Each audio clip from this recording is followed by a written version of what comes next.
Hey, what's up everybody? Welcome back to Lulu University. This week we're going to be talking about formatting for your ebooks, so stay tuned.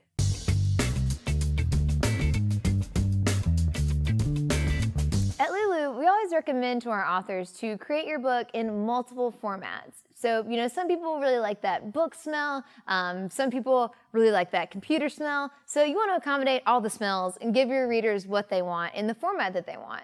So if you're creating an ebook to start, then go ahead and download our free ebook creator guide.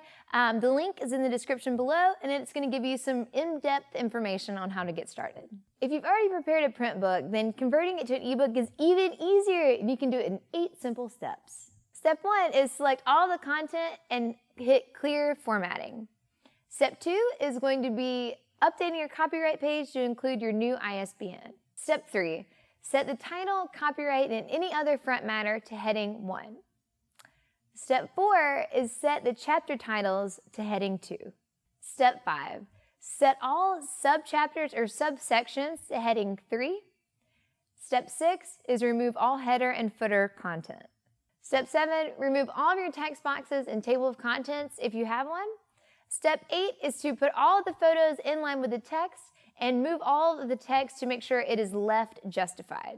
It's important to get this formatting correct because of the way your new table of contents will be generated. The ebook converter will convert your file to a .epub file.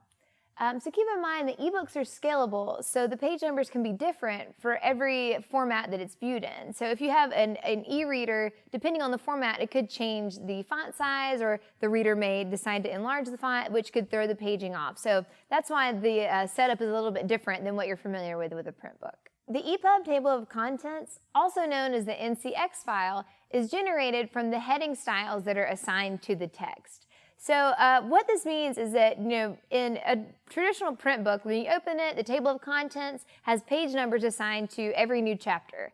But with an ebook, when you're looking at it on your e-reader, you're just going to see links that are going to jump you to the start of those chapters.